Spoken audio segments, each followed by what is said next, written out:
All right, let's dive in. We're looking at a really interesting move today, the Jacksonville Jaguars trade. The one sending Tyson Campbell out, bringing Greg Newsome in. It feels like more than just swapping players, right? It's like a statement from the new regime there. Oh, absolutely. It signals a real shift, a willingness to make bold moves, even if they have some complex consequences down the road. Okay, so let's unpack this thing. When you trade a young guy like Campbell, it's never just about the names on the back of the jerseys. We need to look at, well, the whole picture. What's the immediate gain with Newsome? Hmm. The scheme fit, right? Right. And then there's the long-term contract situation, the flexibility. Exactly. And way against that is this pretty enormous financial hit they're taking in a couple of years. So the big question for you listening is probably, does that long-term financial freedom justify swallowing that big cost later on? Yeah, nearly $20 million in dead money. We'll get to that. But first, let's talk positives. The immediate upside. This is where it gets really interesting, I think. It's all about Greg Newsome fitting into their defensive scheme. Mm-hmm. The intel we have suggests he's like an ideal outside corner for his own defense. And that's precisely what Jacksonville wants to run, heavily zone focused. So on paper, it's a hand-in-glove fit. Which is exciting because, well, maybe he wasn't used quite right before. That's the argument, yeah. Think about zone corners. They need great vision, awareness, ability to read the QB, break on the ball. Newsome has shown that.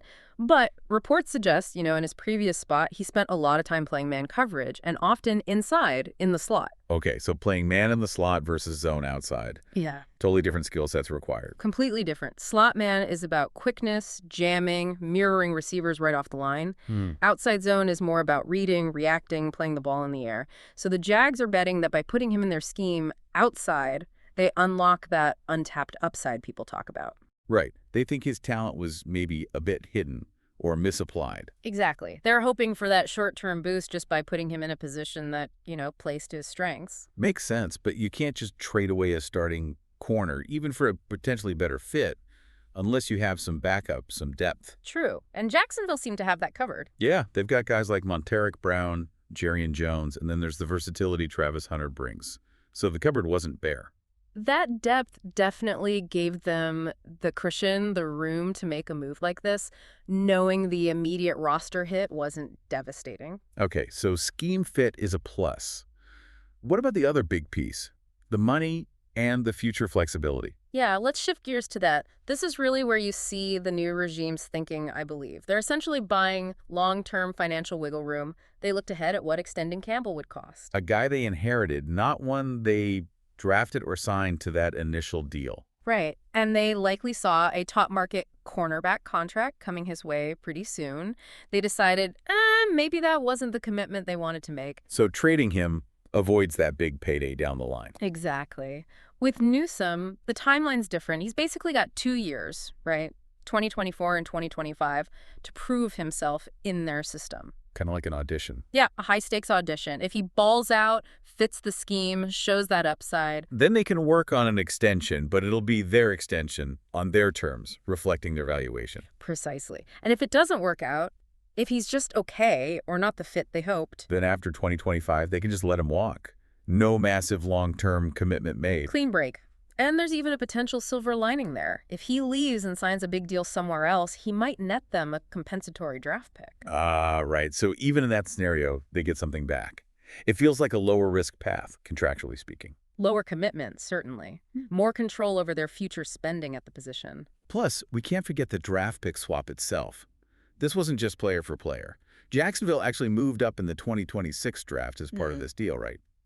By a decent amount. A significant amount, yeah. The sources suggest it's around a 50-plus pick improvement. 50 spots. That's not nothing. Not at all. Think about it, that's potentially moving from, say, the late 5th round into the mid-4th, or early 6th into the late 4th, maybe early 5th. Which drastically changes the kind of player you can expect to get there. Absolutely. You go from maybe a developmental guy or camp body to someone with a real shot at being a contributor, maybe a key special teamer or solid rotational depth right away. That's real value. Okay, so summing up the good parts. Better scheme fit with potential upside, way more control over future contracts, and a nice bump in draft capital. Sounds pretty good. On paper, yeah, lots to like. But now we got to talk about the price. The painful part. The bitter pill. Let's get into the finances. What's this dead cap hit everyone's talking about? How bad is it for the Jags books, especially in 2026? Okay, this is the big one, the major drawback. And the numbers are, well, they're stark. They are going to have almost $20 million in dead cap space attributed to Tyson Campbell in the 2026 season. Yeah. The specific number floating around is $19.5 million. $19.5 million. Just explain dead cap again quickly. That's money counting against their salary cap for a player who isn't even on the team anymore, right? Exactly. When Campbell signed his last contract, the one from the previous regime, remember he got a signing bonus. That bonus money, for cap purposes, gets spread out or prorated over the life of the contract. Okay. But if you trade or cut the player before the contract is up, all the remaining prorated bonus money that hasn't hit the cap yet, it accelerates. They're all slams onto the books at once, or in the near future. It hits the books in the next accounting year after the trade, which in this case appears to be 2026. So, bam, $19.5 million hit in 26 for a player playing elsewhere. Like a prepayment penalty on mortgage. Kind of. You pay off the loan early, but you still owe some guaranteed interest or fees. That's a decent analogy, yeah. They're paying now, in 2026, cap dollars, for guaranteed money that was supposed to be spread out over future years of Campbell's deal. Just to get out from under the long-term obligation of that deal. Precisely. They're paying a huge premium in one specific year to clear the decks for the years after that. Okay, but why? I mean, taking that kind of hit seems counterintuitive. You mentioned this is like cleaning up a mess. That seems to be the perspective, yes. They inherited Campbell and his contract situation. The analysis suggests the previous regime signed him to that deal when maybe he didn't have maximum leverage. So the current management looks at it and says, okay, we didn't make this deal. We don't love the long-term implications, especially the upcoming huge extension he'd need. So we'll take the short-term pain to avoid the long-term constraint. Exactly. We'll swallow this $19.5 million pill in 2026, which will hurt, but it means we're not tied to this inherited financial structure for, say, the next 4 or 5 years. It's still a tough look, though. $19.5 million for literally nothing on the field in 2026. That's got to impact what they can do in free agency that year, doesn't it? Oh, absolutely. That's the opportunity cost. Easy. That $19.5 million is space they can't use to sign or re-sign other players. So maybe a key veteran walks, or they can't afford to plug a hole that opens up. It definitely handcuffs them for that specific season. There's no way around it. It limits their spending power, their flexibility in 2026 significantly. So the front office is basically betting that the freedom after 2026, plus Newsom's potential contribution in 24 and 25, is worth having one really tight budget year. That seems to be the calculation. It's a strategy of deferred pain almost. Take a massive hit in 1 year to gain control and flexibility in all the subsequent years. They'd rather have one, let's say, fiscally challenging year in 2026 than potentially 4 or 5 years tethered to a contract structure they didn't choose and don't want. Okay.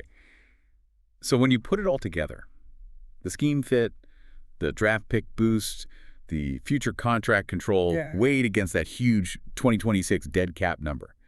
Is this actually a good deal for Jacksonville long term? It feels like despite that massive hit, you can almost argue it's strategically sound. Hard not to like, maybe. It's defensible, certainly. If you view it through the lens of long-term roster building and financial strategy, they're essentially trading known, significant 2026 pain for avoiding being stuck, as they might see it, with the Campbell contract situation set up by the prior management. They chose the timing of the pain, basically. Yes, they took control. They accepted the $19.5 million hit as the cost of gaining that control and future flexibility. And remember, the payoff isn't just avoiding the Campbell extension. It's also getting Newsom, hoping he thrives in their scheme. It's getting that improved draft pick. Right. It's the package deal. It's the combination. The chance for immediate improvement with Newsom, the added draft capital, and regaining full control of their cornerback spending from 2027 onwards. It's an investment in their own plan. It really lays bare some front office thinking, doesn't it? Like, they literally paid, or will pay, nearly $20 million in future cap space just to get scheme fit now, future contract freedom, and that draft upgrade. A clean break, but yeah, paid for with future cap dollars. Which leads to a really interesting final thought for you, the listener. Think about this.